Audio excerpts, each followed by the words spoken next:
The first is an executive order relating to the affordability and availability of in vitro fertilization and other fertility treatments.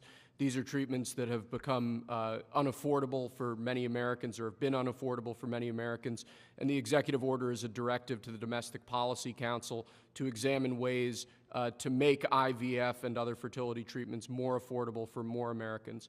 The second item that we signed was a presidential memorandum imposing radical transparency requirements on government departments and agencies, in keeping with President Trump and the administration's broader commitment to governmental transparency. What this presidential memorandum would do is require, as waste, fraud, and abuse is uncovered, as programs are canceled, and ultimately as taxpayer dollars are saved, this presidential memorandum would require departments and agencies to make all of the details of that freely available to the public.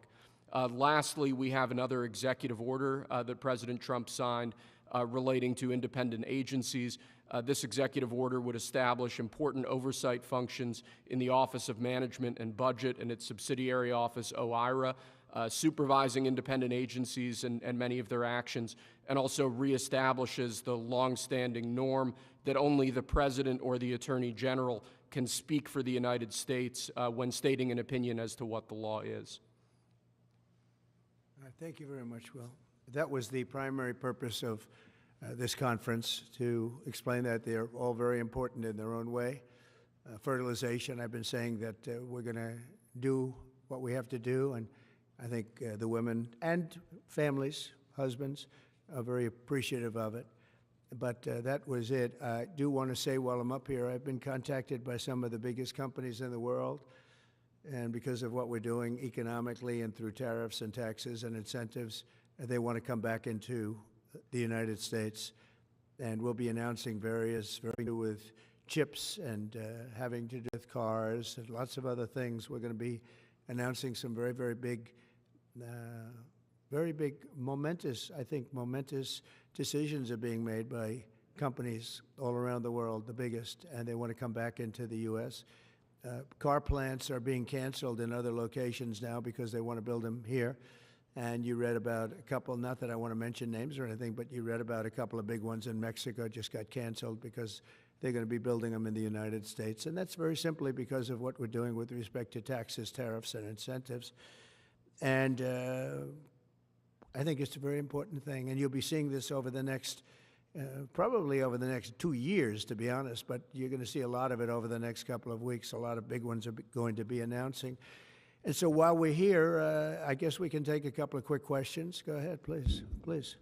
Mr. President, have you decided specifically what the auto tariff rate should be? Yeah, I probably will tell you that on April 2nd, but it'll be in the neighborhood of 25%. What about semiconductors and pharmaceuticals? It'll be 25% and higher, and it'll go very substantially higher over a course of a year. But we want to give them time to come in because, as you know, when they come into the United States and they have their plant or factory here, there is no tariff. So we want to give them a little bit of a chance. Yes, thank you. Following up on that, the EU, Andrea Shalal, the EU representative is going to be here in Washington tomorrow. He's going to be meeting with Hassett and Greer and Letnick. What can the EU do to sort of avoid the reciprocal tariffs that you've talked about? And, you know, you've talked a lot about the VAT. Do you expect them to reduce that? Well, they did already, as I understand it, reduce their car tariff all the way down to what we have. And a lot of that will take place, and I think some won't do it and some will do it. But the EU had a 10% tax on cars, and now they have a 2.5% tax, which is the exact same as us. So already we've saved a tremendous amount. That would be great. If everybody would do that, then we'd all be on the same playing field. Because essentially what we're doing with the tariffs is, you know, they charge us, we charge them, same amount. And it's called reciprocal, actually. And whatever they charge us, we're charging them. And so the EU is, you know, I appreciate that they did this, but, you know, the EU has been very unfair to us. We have a deficit of $350 billion. They don't take our cars. They don't take our farm products. They don't take almost anything. They take very little. And we're going to have to straighten that out. And we will. I have no doubt about it. Yeah, go ahead, please. Thank you, Mr. President. Could you tell us a little bit more about the Russia talks, your impression of how they went today, and if you're perhaps more confident or less confident of a deal after what happened today? Well, much more confident. They were very good. Russia wants to do something. They want to stop the savage barbarianism. I mean, what's going on over there? It's soldiers are being killed by the thousands on a weekly basis. It's ridiculous. And they're not American soldiers. They're Russian soldiers, and they're Ukrainian soldiers largely, although a lot of Koreans have been killed, as you know. Quite a bit of them have been killed. They came over to fight, and a large portion have been wiped out. But we want to end it. It's a senseless war. It should have never happened, would have never happened if I was president, and it's a shame to see it. And I see pictures that you don't see, but I see pictures of fields that look just horrible. It looks like Gettysburg. If you see the old pictures of Gettysburg, it's soldiers lying all over the field, body parts all over the field. They're all dead. And this is going on a daily basis. It's a horrible thing. Both Russia and Ukraine, they're losing thousands and thousands of soldiers, and a lot of people have been killed too. I think that's one of the things that you'll see historically, and you'll see later on as it goes along. I think people are going to be surprised at how many people, not only soldiers, have been killed in Ukraine. A lot more people than you think. Yeah, please. President Trump, as part of a peace deal with Putin, would you be willing to consider removing all American troops from Europe? Well, nobody's asked me to do that, so I don't think we'd have to do that. I wouldn't want to do that. But that question's never really come up. Yeah. Please. Sir, do you support stationing European peacekeeping troops in Ukraine as part of this peace deal? If they want to do that, that's great. I'm all for it. If they want to do that, I think that'd be fine. I mean, I know France has mentioned it. Others have mentioned it. UK has mentioned it. But yeah, if we have a peace deal, I think having troops over there from the standpoint of Europe, we won't have to put any over there because, we're very far away. But having troops over there would be fine. I would not object to it at all. We're talking about this now, peace. We have either a ceasefire or a peace itself, and we're looking to do both. We'd start off with the ceasefire, and if they want to do that. I know France was willing to do that, and I thought that was a beautiful gesture. Yeah, please. Do you have any message for Ukrainians who, after 3 years of fighting, might feel betrayed or disappointed at not having a seat at these initial talks in Saudi Arabia? Well, I think I'm really disappointed in what's happened. I've been watching this for 3 years. It's a war that would have never happened if I was president, and I've been watching these people being killed at levels that you've rarely seen, not even close, since the Second World War. And I'm very disappointed. I hear that, they're upset about not having a seat. Well, they've had a seat for 3 years and a long time before that. This could have been settled very easily. Just a half-baked negotiator could have settled this years ago without the loss of much land, very little land, without the loss of any lives, and without the loss of cities that are just laying on their sides. You have those magnificent golden domes that are shattered, will never be replaced. You can't replace them. 1,000-year-old domes that are so beautiful, you can't replace that. A whole civilization has changed because of what. So when they're worried about not being seated, you mean somebody that should have gone in and made a deal a long time ago? You could have made a deal. This is one that could have made a deal. There was no talk of this during the Trump administration. Putin would have never, ever done it. And by the way, we wouldn't have had October 7th. You know that. We wouldn't have had October 7th either in Israel, and we wouldn't have had that mess that's going on over there. It's like we have great fire people here. We're putting out fires. All over the world, we're putting out fires. So that wouldn't have happened. And you know what else wouldn't have happened? Inflation. Because it was caused really by the cost of energy going through the roof because of their bad energy policies and also their spending, their terrible spending, wasteful spending on the Green New Scam. It's a scam. It's a whole big scam. Yeah, please. Yes, sir. I want to ask you a little closer to home. What would it take for you to reconsider the restrictions on the Associated Press?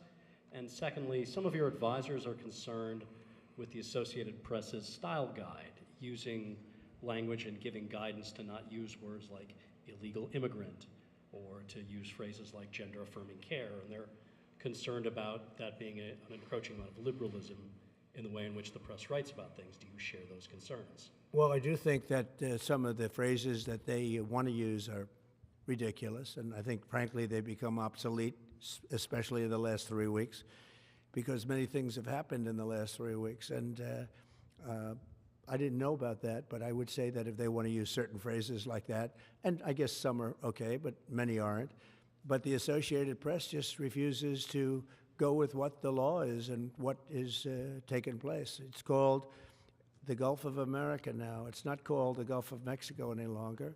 I have the right to do it, just like we have the right to do Mount McKinley, and nobody's even challenging that. But only the essentially, it's primarily the Associated Press, and I don't know what they're doing, but I just say that we're going to keep them out until such time as they agree that it's the Gulf of America. We're very proud of this country, and we want it to be the Gulf of America. Now, the Associated Press, as you know, has been very, very wrong on the election, on Trump and the treatment of Trump and other things having to do with Trump and Republicans and conservatives. And they're doing us no favors, and I guess I'm not doing them any favors. That's the way life works. But, you know, thank you for the question. Who are you with? Very good question. Thank you. Yes. We're hearing that Russia wants to force Ukraine to hold new elections in order to sign any kind of a peace deal. Is that something that the U.S. would ever support?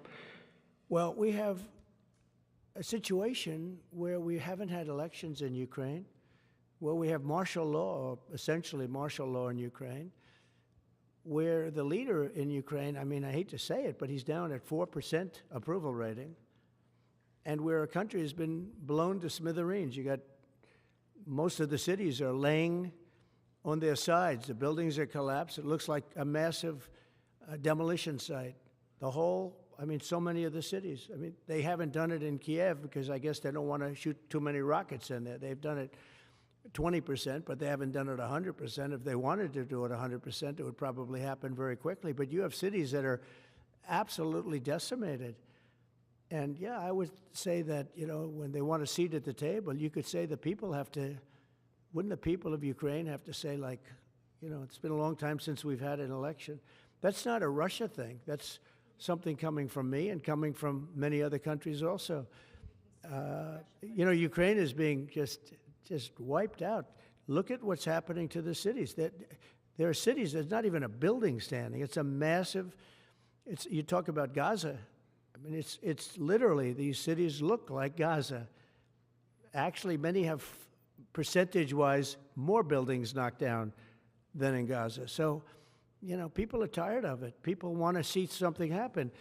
And, you know, the other thing that it's been bothering me for a long time, because I solved the problem with NATO. They paid hundreds of billions of dollars into the funds of NATO when I said you got to pay, because the United States was paying for European countries, and then they take advantage of us on trade. But I've seen it. Look, they have to pay. They have to find out, where is the money going to? We have, I believe President Zelensky said last week that he doesn't know where half of the money is that we gave him. Well, we gave them, I believe, $350 billion, but let's say it's something less than that, but it's a lot. And we have to equalize with Europe, because Europe has given us given a very much smaller percentage than that. I think Europe has given $100 billion, and we've given, let's say, 300 plus, and it's more important for them than it is for us. We have an ocean in between, and they don't. But where is all the money that's been given? Where is it going? And nobody, I've never seen an accounting of it. We give hundreds of billions of dollars. I don't see any accounting. So I want to see peace. Look, you know why I want? Because I don't want all these people killed anymore. I'm looking at people that are being killed, and they're Russian and Ukrainian people, but they're people.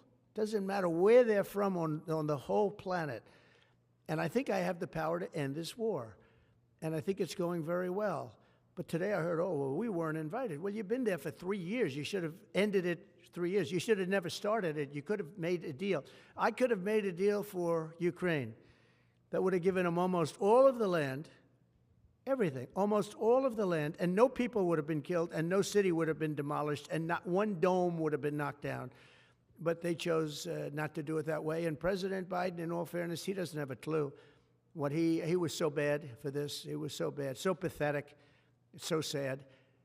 But with all of that being said, look, it is what it is. When I left, there was no chance that this could have happened, but it happened because we had incompetent leadership at many different levels.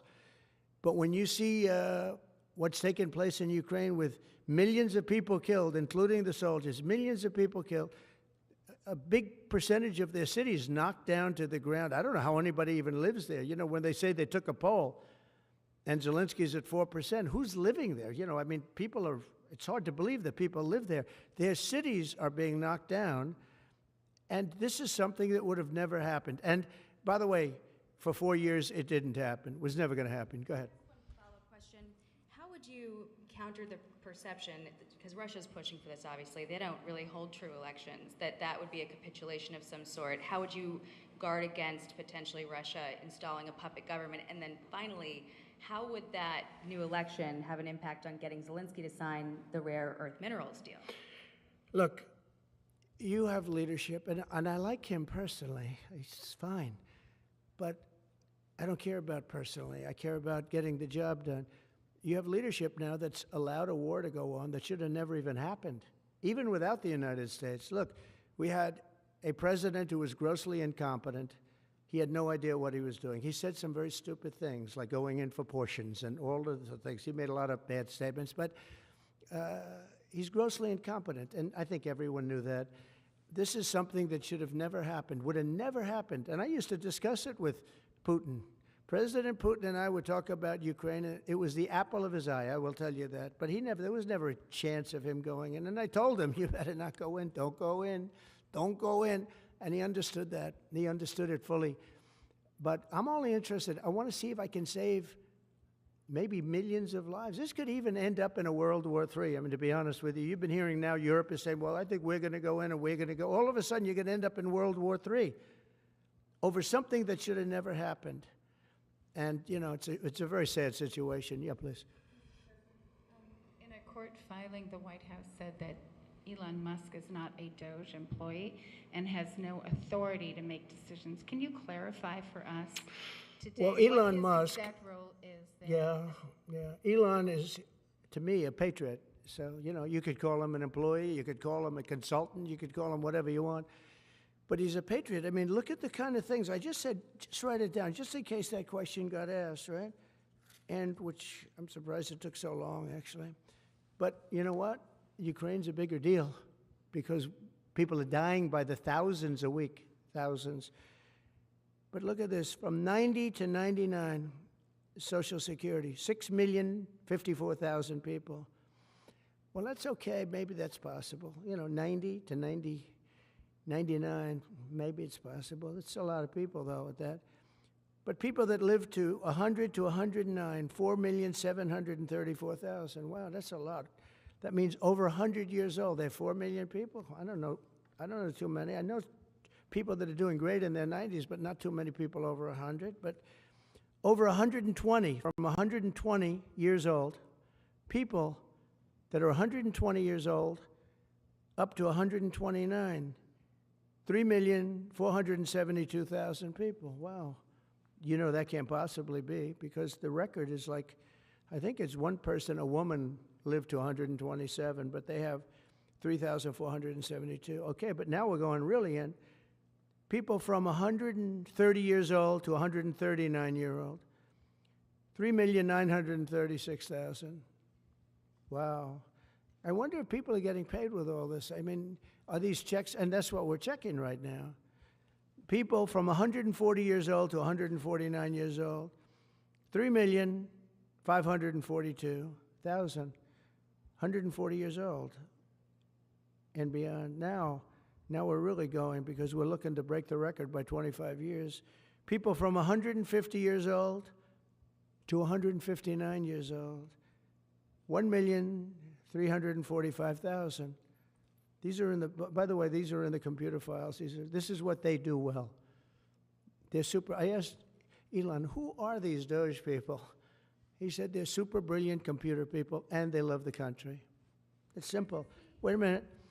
People from 160 years old to 169 years, 121,000. So 160-year-old people. 170 to 179,000, 6,087. But now, let's go into the real numbers. From 200 to 209 years old, 879 people. From 210 years old, I haven't met any of them. And if I did, I would bless them. I would worship the ground they walk on. 210 to 219 years, 866. From 220 years old to 229 years old, 1,039. And then you have two people, from 240 years old to 249 years old, one person. And there's one person that's 360 years old. That's just that. And then, where's the money being spent, right? Let's go into that for just a second. $520 million for a consultant on the environment. It's called Environmental, Social, and Governance. Investments in Africa and mobilize private sector resources.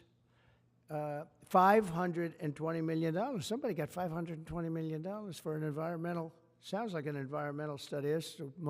I've always been one that paid a lot of money for my environmental studies, but I paid like $50,000, not $520 million. $520 million for ESG. $25 million to promote biodiversity, conservation, and promote licit livelihoods by developing socially responsible behavior in the country of Colombia. Well, it's nice, $25 million to go into Colombia for something that nobody ever heard of. $40 million to improve the social and economic inclusion of sedentary migrants. $40 million. $42 million for Johns Hopkins, great place, to research and drive social and behavior change in Uganda. $42 million. What about us? What about social change in our country? $70 million for a center at Purdue to research university-sourced, evidence-based solutions to developmental challenges. I mean, these are massive numbers on things that nobody ever heard about. $10 million for Mozambique voluntary medical male circumcisions. $10 million for circumcisions in another country. $9.7 million for UC Berkeley to develop a cohort of Cambodian youth with enterprise-driven skills. In other words, let's teach them something about enterprise. What about our people? Can't we teach them about enterprise? $2.3 million for strengthening independent voices in Cambodia. $32 million to the Prague Civil Society Center, which is a very liberal group of people. Wonder how much of that money came back to the people that approved it. $14 million for improving public procurement in Serbia. $486 million to the Consortium for Elections and Political Strengthening, including $22 million for inclusive and participatory political process in Moldova, and $21 million for voter turnout in India. Well, why are we giving $21 million to India? They got a lot of money. They're one of the highest taxing countries in the world in terms of us. We can hardly get in there because their tariffs are so high. I have a lot of respect for India. I have a lot of respect for the Prime Minister. He just left, as you know, 2 days ago. But we're giving $21 million for voter turnout. It's voter turnout in India. What about, like, voter turnout here? Oh, we've done that, I guess. We did $500 million, didn't we? It's called the lockboxes. $20 million for fiscal federalism in Nepal. Listen to these numbers. This is all fraud. $19 million for biodiversity conservation in Nepal. $1.5 million for voter confidence. We want to give them confidence in Liberia. $14 million for social cohesion in Mali. $2.5 million for inclusive democracies in South Africa. $47 million for improving learning outcomes in Asia. Asia's doing very well. They're doing a lot better than we do in the schools, aren't they? $2 million to develop sustainable recycling models to increase socioeconomic cohesion among marginalized communities in Kosovo and Eshkali and in Egypt.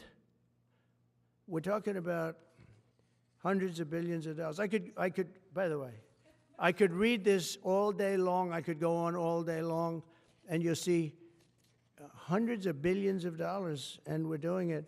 But when I saw the Social Security numbers, I said, wow, that's really something. So we have, let's just go above 100 years old. We have millions and millions of people over 100 years old. Everybody knows that's not so.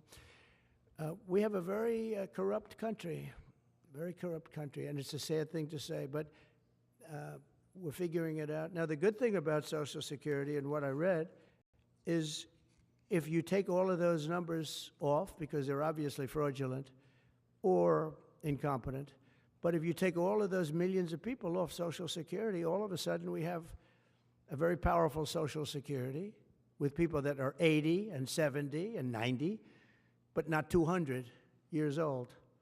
You know, so it's a very positive thing. How about over here? Yeah, please. Your reaction to Michelle King, the head, resigning after the DOJ? Who resigned? The head of Social Security. I don't know. I mean, I resigned or got fired. I think got fired. You know, when you fire somebody, they always resign, and then they say, we resigned. But when you have numbers like that, I think really it's got fired. They have to get fired. Who would keep them? How could you have numbers like this? Now, the big thing is, how many of these people got paid? Were they getting paid? Were they getting paid? How many of them were getting paid Social Security? Because if that's the case, it's a massive fraud. We'll have to call those great Palm Beach police into this situation, right? You guys would figure that out very quickly. But how many of them are being paid? I mean, maybe millions of them, but it's a total fraud. Also, a lot of illegal immigrants are in Social Security that shouldn't be there. Yeah, please, go ahead. Mr. President, there was a big wave of probationary federal workers who were fired over the weekend. Some of these workers focused on nuclear weapon security, were immediately rehired. Do you have any concerns about how these terminations have No, occurred? not at all. I think we have to just do what we have to do. It's, you know, you're going to, it's amazing what's been found right now. It's amazing. If we feel that in some cases they'll fire people and then they'll put some people back, not all of them, because a lot of people were let go. Don't forget, I got elected on the basis of making our government stronger and smaller, because we have millions of people that obviously they're paying millions of people that shouldn't be paid. And that has also to do with workers. Yeah, please. No, go ahead. Actually, yes, New York Times. Mr. President, given your concerns about corruption, you said that if there were any conflicts of interest with Elon Musk, you wouldn't let him anywhere near it. That's right. Doge and SpaceX employees are now working directly at the Federal Aviation Administration and the Defense Department, agencies that have billions of dollars in contracts with Musk's companies or that directly regulate his companies. How is that not a conflict of interest? Well, I mean, I'm just hearing about it, and if there is, and he told me before I told him, but obviously I will not let there be any conflict of interest. He's done an amazing job. They've revealed, in fact, he's going to be on tonight, a big show called Sean Hannity at 9 o'clock, and he's on and I'm on, and we talk about a lot of different things. And any conflicts, I told Elon, any conflicts, you can't have anything to do with that. So anything to do with possibly even space, we won't let Elon partake in that. Yeah, please. On immigration, sir, you said you would be sending the worst of the worst to Guantanamo Bay.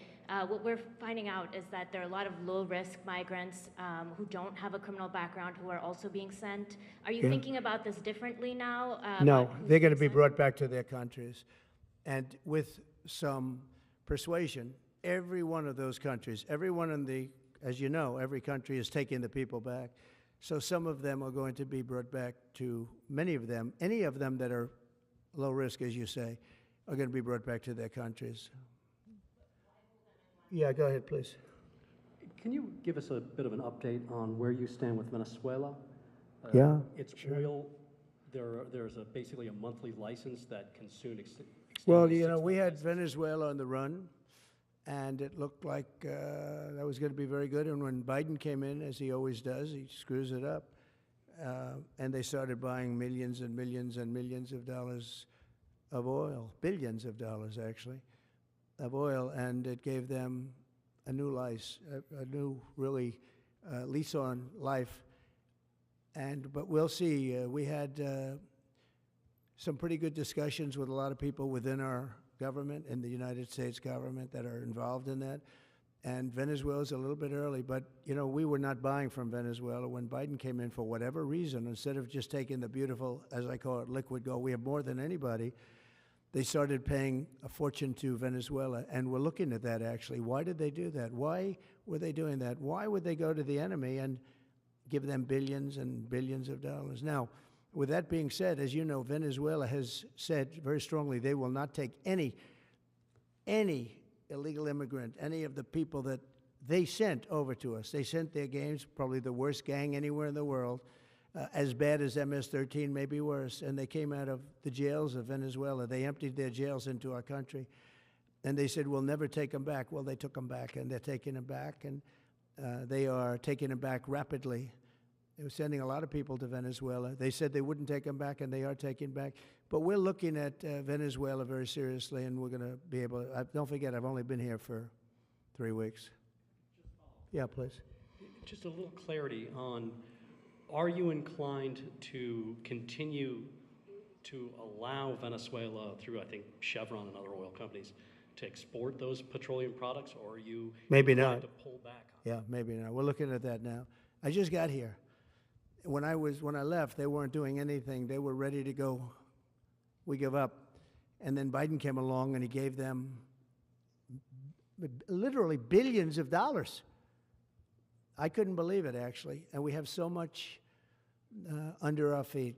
Liquid gold, we have so much, and it was pretty amazing. So we're looking at that whole situation, why he did it. All right, how about one more? Yeah, please. Thank you, Mr. President.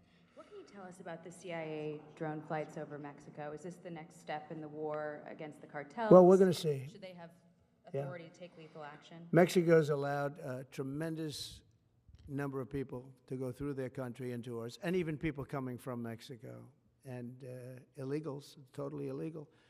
They've allowed people to empty jails into Mexico and then let them come through with this totally ridiculous open border policy of the Biden administration. So millions of people have come in, and hundreds of thousands, and actually millions, are criminals. They came in from jails all over the world that release them into Mexico, and they come into our country. And they also came in from Canada, by the way, large numbers through Canada. In fact, when we closed up the one border, they came in through the other border. So Canada is not an uninterested party. But I will say this, we're dealing with Mexico. I have a very good relationship with Mexico, but I think Mexico is largely run by the cartels, and that's a sad thing to say. And if they wanted help with that, we'd give them help. But Mexico, if you look at what's gone on with Mexico for years now, but now especially, it's run by the cartels. And they've allowed millions of people to come into our country from jails and prisons of other countries from all over the world, not just South America, Africa, Asia, all over, a lot from the Congo in Africa, a lot.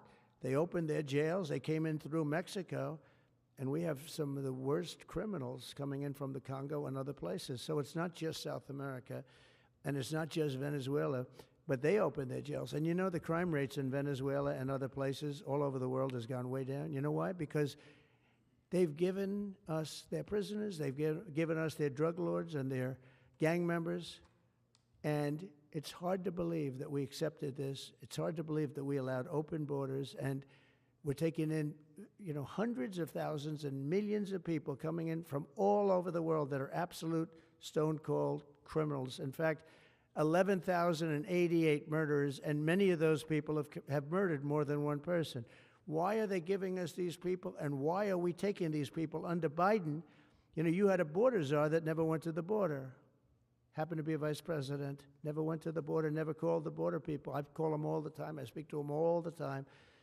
But here's the good news. We have the most secure border we've ever had right now. As secure and even more secure than I had it 4 years ago. And the Border Patrol is doing incredible. ICE is doing incredible. Tom Homan's unbelievable, and Kristi Noem has been just working very, very hard, very, very hard. And we have the best numbers we've ever had, and we're going to keep it that way. And we're going to find out how a thing like this could have happened to our country, because who would allow this to happen? What they've done to our country is so sad. Thank you very much. Thank you.